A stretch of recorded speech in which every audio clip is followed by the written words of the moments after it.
Dear students of BA Part-3, at first wish you a very healthy, handsome and happy morning.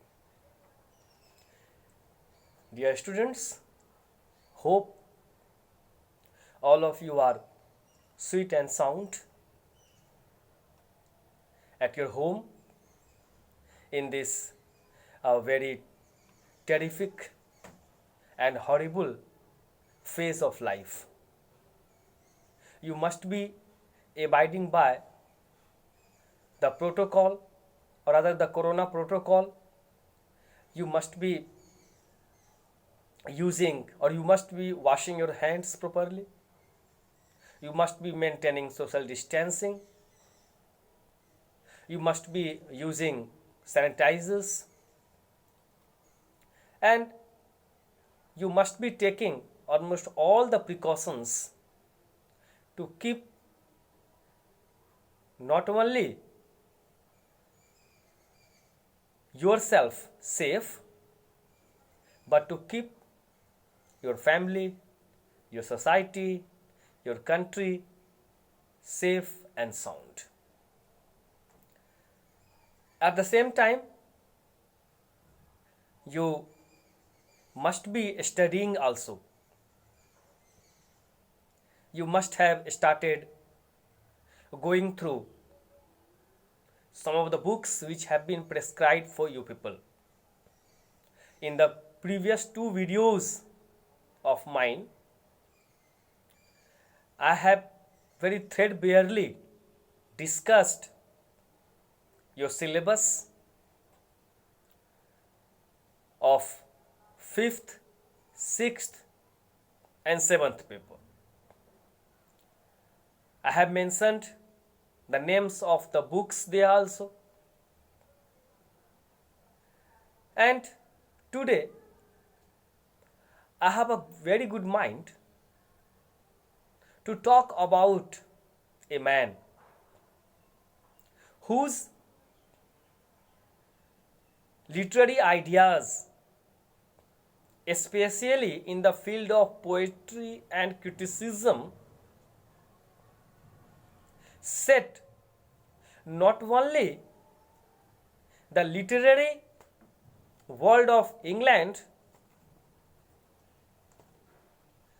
but the whole of the literary world on fire. He is a man of sublime nature.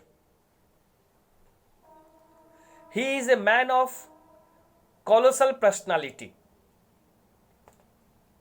He is the man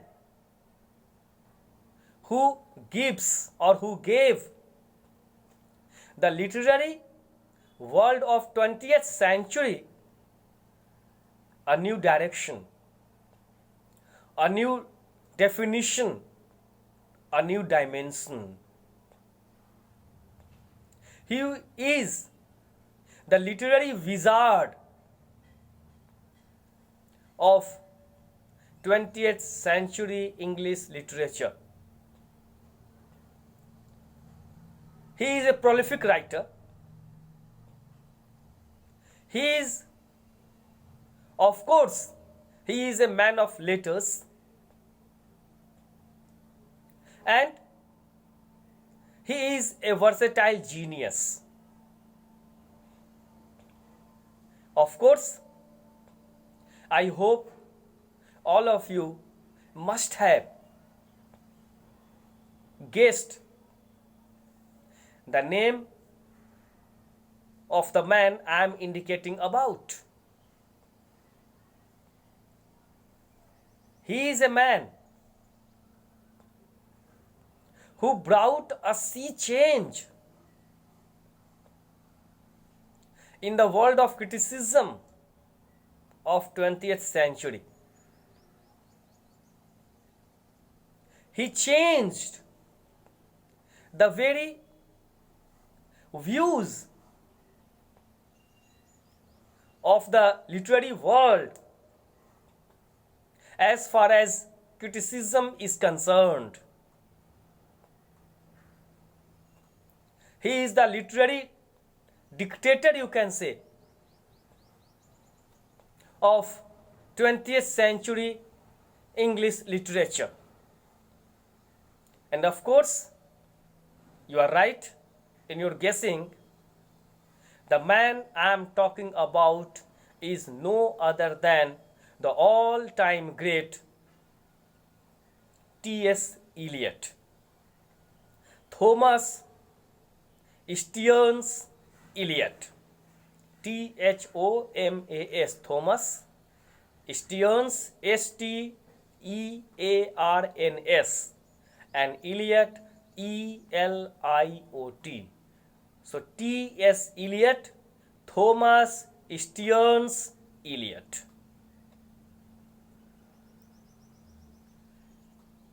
He was born in 1888 and he left for his heavenly abode in 1965.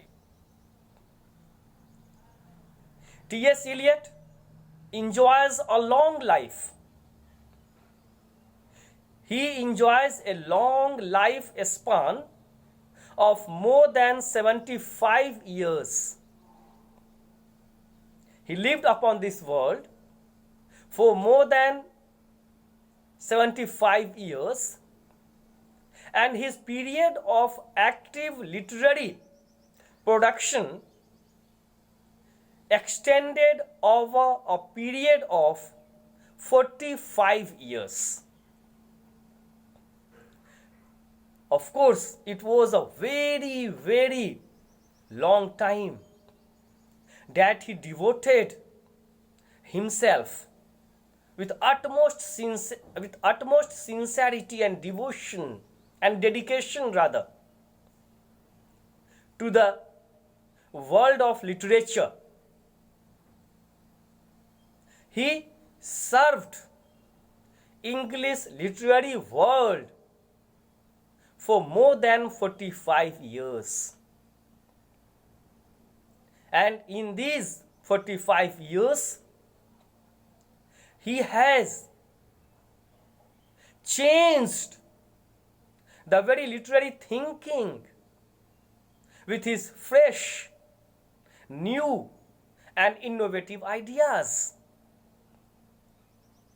He has come to be regarded as one of the greatest of English poets, and he has influenced the course of modern poetry more than any other poet of the 20th century, as I have told you.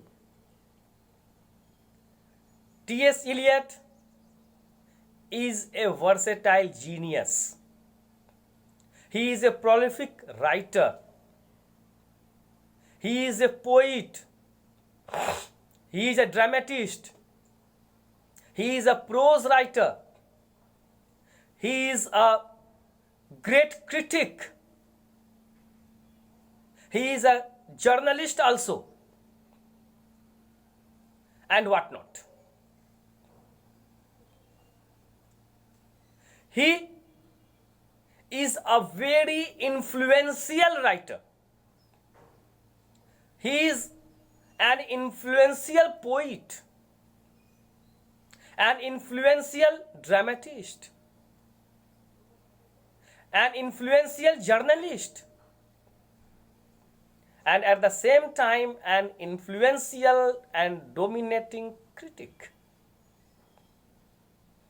His critical ideas are very fresh as the morning. His critical ideas are very objective, are very purposeful, and his critical ideas are very daring also, very innovative also. He was born on 20th September 1888 at St. Louis, Missouri, which is an industrial city in the center of the USA. So by birth, Eliot belongs to America. But later on, he gets settled in England after marrying a bonny English girl rather, and he has got the very citizenship of England. He gets English citizenship after marrying that sumptuous girl, sumptuous lady, English lady rather, and a man who is by birth an American comes to be known to the whole world as an English writer, as one of the greatest literary figures, not only of the English literature, but almost all the literature of any language throughout the world. He is such a massive figure, such a masterly figure, such a dominating figure. His ancestors on the father's side had migrated to America in 1668 from East Coker in Somersetshire, England, and had become flourishing merchants at Boston, New England. So, his family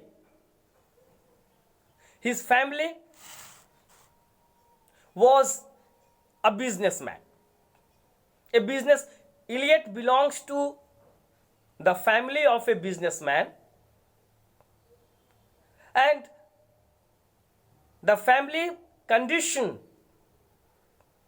the economic condition, the social condition,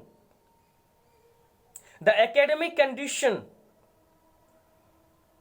of his family was very sound.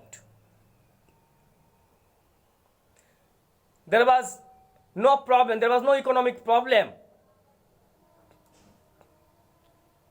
His family regarded reputation in the society, and at the same time, his family was very educated rather. There was literary sense, literary understanding among the family members, particularly in his father, in his mother, and the impact of the family members of Eliot can easily be discerned or is easily discernible upon Eliot's personality. His family members, his literary upbringings, their literary bent of mind, their literary understanding, these all go into the making of Eliot as a poet, Eliot as a dramatist, Eliot as a journalist, and Eliot as a massive critic. He has his early education at St. Louis Day School, where he studies or where he gets his education till 1905, and after that he goes to Howard University. And there at school, Eliot is known to be a very, very brilliant student. His childhood tells a lot about his would-be future. He leaves his prints. He leaves the prints of his genius. He shows his literary genius in his early stage of life when he was at school. He was a brilliant student, and in 1900 he won a gold medal for Latin. He started writing at school and showed a marked technical proficiency and sense of humor, as I have told you.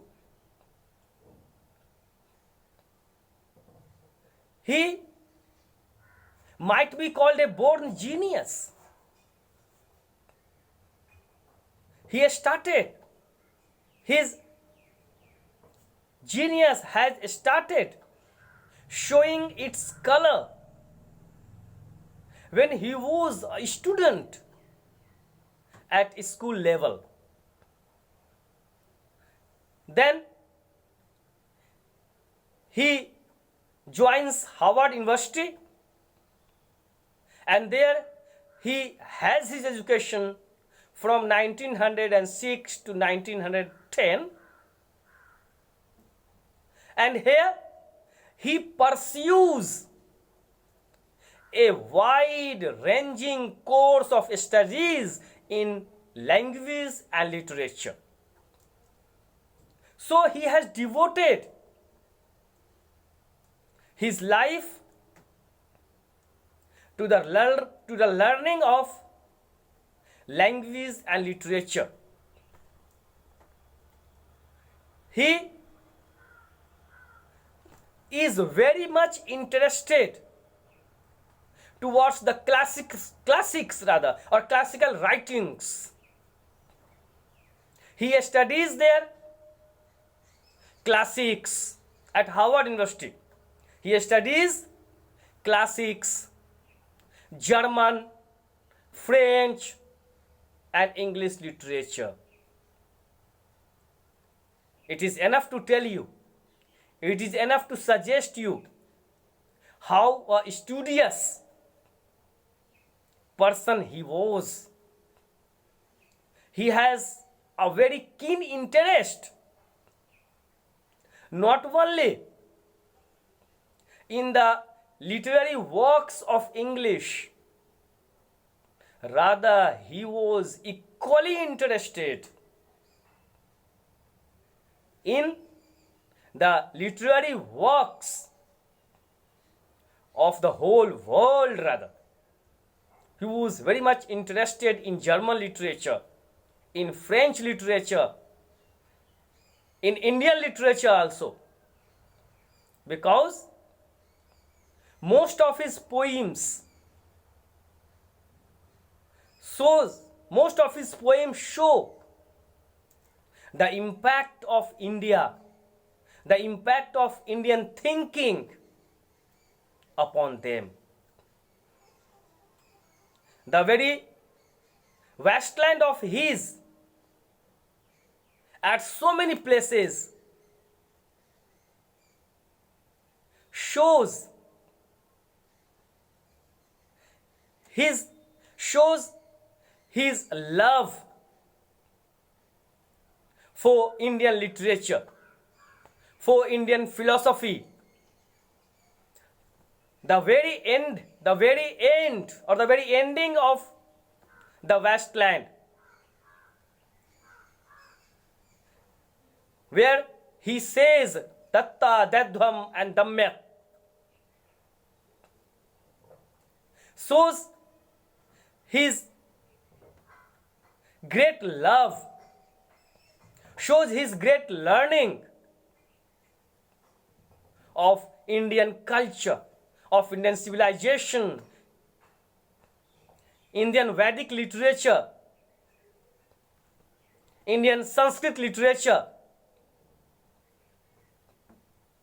Therefore, in the very beginning of this video, I have told you that Eliot can't be confined to one thing. His literary thinking, his literary ideas are as vast as an ocean, as a sea. He was very much interested in comparative literature. Then traveling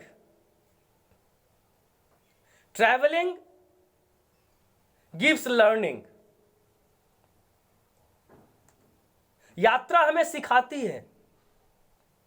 Traveling provides learning.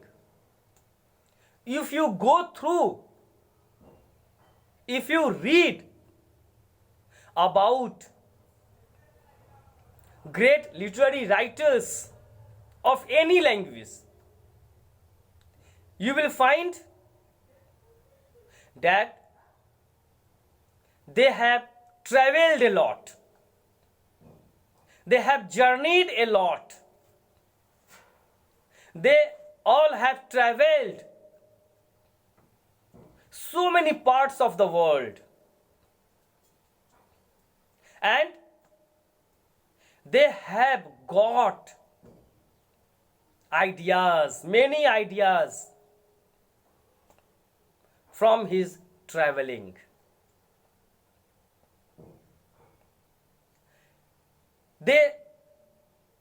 Wherever they go, or wherever those writers go, they get the very chance to go through the literary works of that particular country. And Eliot too has got such a chance. And since he was very much interested in comparative literature, he compared the literary work of different languages with each other. And it was very important for him because it helped him understand the real sense, the real meaning, the real spirit, the real essence of literature. There he gets the real objective or the purpose behind literary works. What for literature is necessary? What are the functions of literature in life? How the literature of almost all the world, there might be the differences of languages, but their souls are one. So his tours to the European countries proves to be very important, proves to be very vital for him. These tours fills in him literary intensity, literary fervor, different literary tastes, which is later on seen in his vast and varied literary works. Then he gets married. He settles in England, as I have told you, after marriage. And in 1917, Eliot gives up the work of teaching. It means near about in 1914 and 15, Eliot has joined a school as a teacher. But in 1917, he gives up teaching and enters the foreign department of Lloyd's Bank, where he works till 1925. And after that, he in 1918 gets registered for US Navy, but he was not taken into service owing to his poor health. Then a great or miraculous change rather comes to his life in 1917. And here he gets a chance to work as the assistant editor of a journal named The Egoist. And here he works from 1917 to 1918. In 1925, he joins a new publishing firm named Favor and Favor.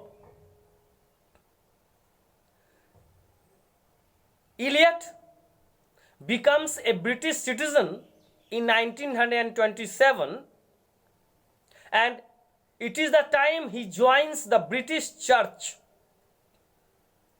And this event marks an epoch in the poetic career of Eliot. As I have told you, Eliot is himself a school. Eliot is an epoch-making writer. Of course, he is a school in himself. In every field of literature, in every region of literature, in every criteria of literature, he is a school. And this event of joining his British church in 1927 brings a great change in the very thinking of Eliot, and it brings a sea change in the poetic career of Eliot. What was that sea change? And many other things related to this epoch-making writer. We will discuss later on. We will discuss in further classes. That's all for today. Go through the words of you have been prescribed. You have been prescribed two books of Eliot. Sorry, one book of T.S.Eliot. That is the 3 essays. And this book contains three burning critical essays of Eliot: Tradition and Individual Talent, The Function of Criticism, and The Frontiers of Criticism. We will discuss these essays later on. Today I have just tried my level best to enkindle your interest in Eliot. Try to listen to my video carefully. I think you will be benefited, and I request you all, please do make some comments. If you have any problem anywhere, you can send your problems through your comments. I will try my level best to sort out those problems of yours. And once again, before bidding you adieu, before taking leave from you, I request you all to go by Corona protocol. Do everything that is needed to keep yourself, your family, the society, the nation safe, sound, handsome, healthy, and hilarious. Thank you. God bless you all.